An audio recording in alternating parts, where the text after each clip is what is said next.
hammer. He lost. I think he lost to Vichy, and when I saw Vichy, he had such a big smile on his face. Yeah, no, and Vichy is a great player, and I saw in the chat people are still rooting for him. And the last classical game was being told by Lady Macbeth. The last Carlsen was won by Anand. Yeah. So let's match up, because we of course know Magnus with the white pieces against Vichy and Anand. They're both at the top of the standings, as is Jan Nepomniachtchi. Right, and today is the game of the day is this matchup between Magnus and Vichy, and what do you think? I think d4 will happen. I agree with you. And you said match of the day. I think it's no coincidence that they're the only board in the middle here, while we see all the others flanking them. But d4, you will actually. I'm not going to say anything. You predicted his opening d2 nothing. Okay. Your prediction is wrong. Oh, okay. Today I am just doing very bad. So I think I should leave my. By Magnus, it's a little scary to see that. But so the reason why Vidit versus Kramnik is my matchup of the day. Kramnik having a bad tournament. Right. Escaped yesterday. With a draw. Lucky draw. But has the black piece against Vidit, who lost yesterday, is typically a calm player. But I could see him, trying to fight back towards an even score, because it's frustrating to go from a plus score to an even score down to a -1 score.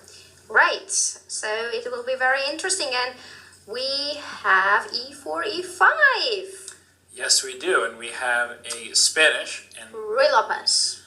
And instead of playing knight f6 on the third move and attempting to enter the waters of the Berlin. Yeah, no Berlin today. No Berlin today. Vichy plays a6 after bishop before then knight f6. So that's good. I can't complain with that. Knight c3? Mm-hmm. I don't know that. Knight c3. It just sort of, That's not a main move. Well, it's a move. It's a move, right? Typically players will castle, and there are very long lines in these variations. But I think this is a good choice by Magnus, as even in their World Championship matches, Anand was seen as the extremely well prepared, just force. Right.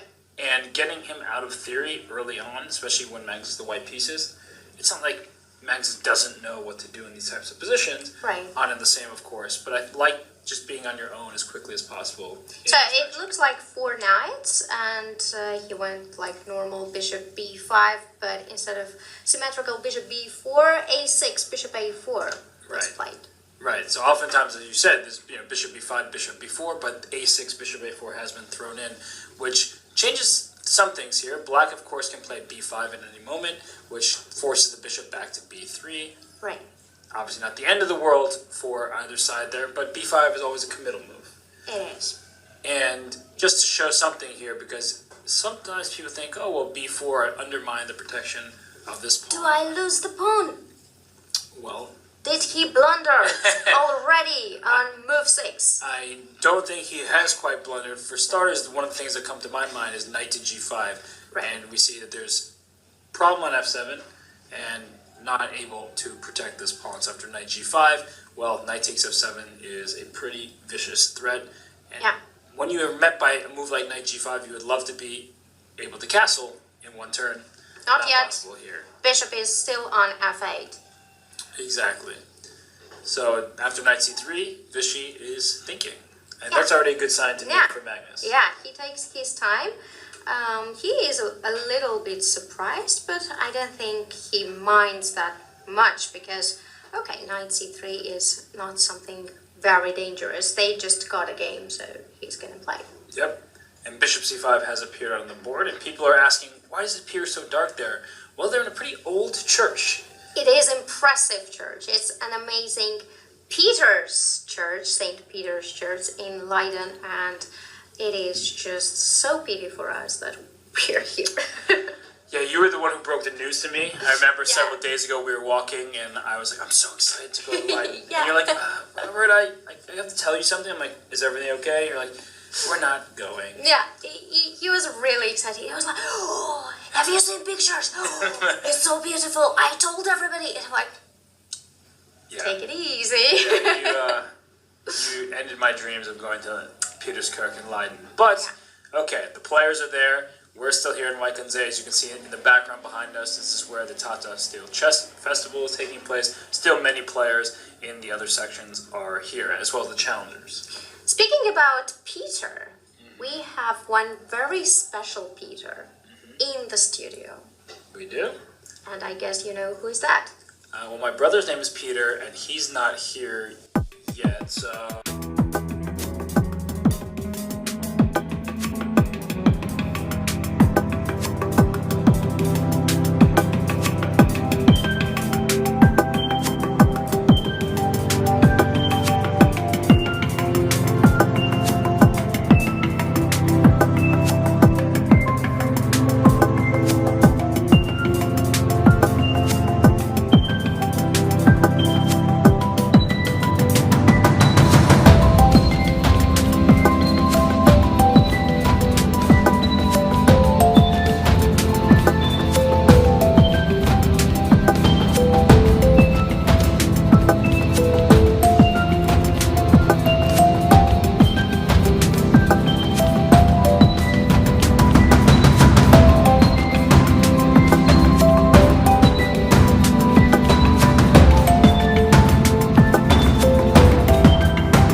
Saglier, I don't know how I pronounce his last name.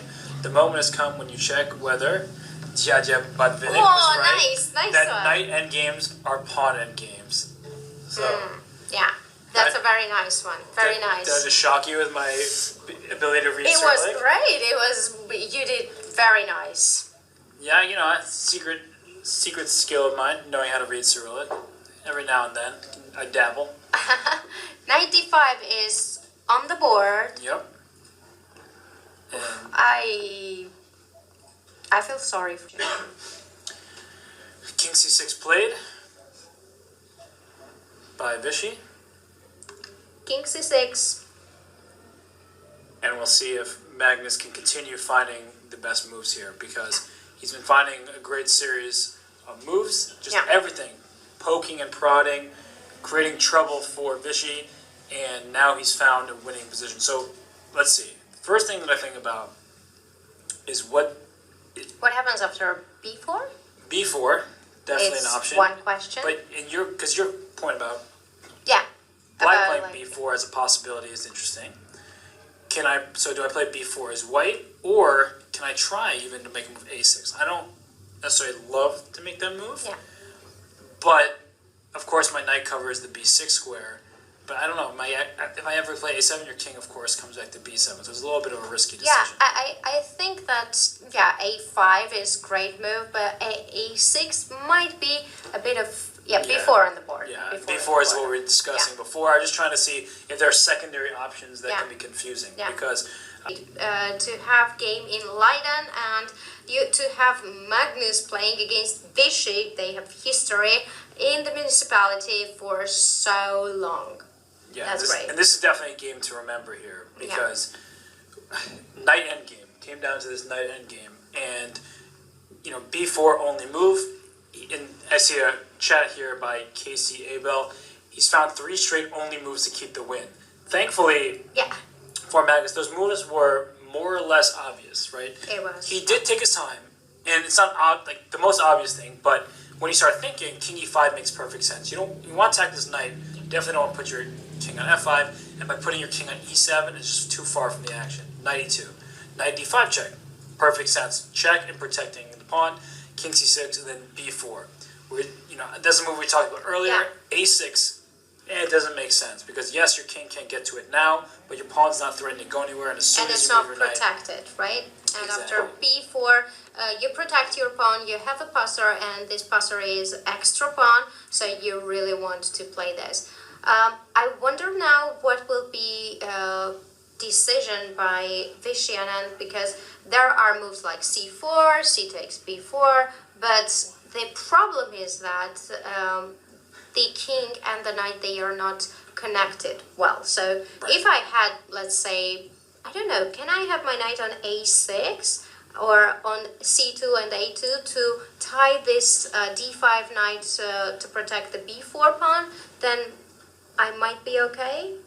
I'm Still not looks sure. tough. Still looks very tough. But I would love to have my knight on a6 to block everything and to look at the b4 pawn. But it is tough. Yeah, and especially because I'll work this knight back here somehow. Yeah. Let's just. Let's just have it, right? He took on c3. He took a. Wait, is it? Is it? So that's what I was talking about before. But after takes, pawn takes b4, isn't just knight e2? But it's lost, isn't it? It must be lost.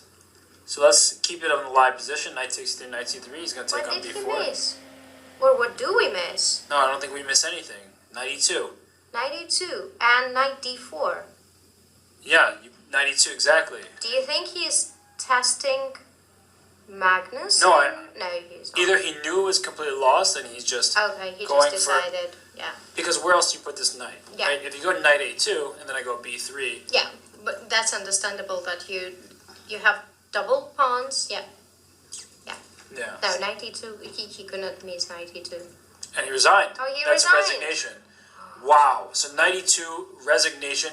There's no way Magnus thought that at this point it'd be so quick. Yeah. But he wasn't quick at all. He was methodical. He was playing forever, and he honestly earned that victory. Well, he did. He put a lot of pressure on Vichy. He won that.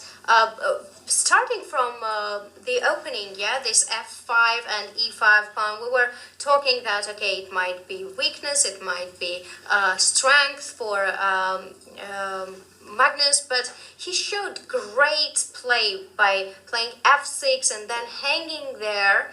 But to allow knight e6, knight c7 was a bit risky, right? Yeah. When and maybe it was just the power of those pawns, as you were saying. You know, it looked very nice here. Black was trying to defend, but playing for this check on g5, rook f1, the move we had discussed, knight e6, and then rook d1, really nice, saying, please take my f-pawn. I know it's not going to last very long anyway, and here I take 2 pawns for the price of 1.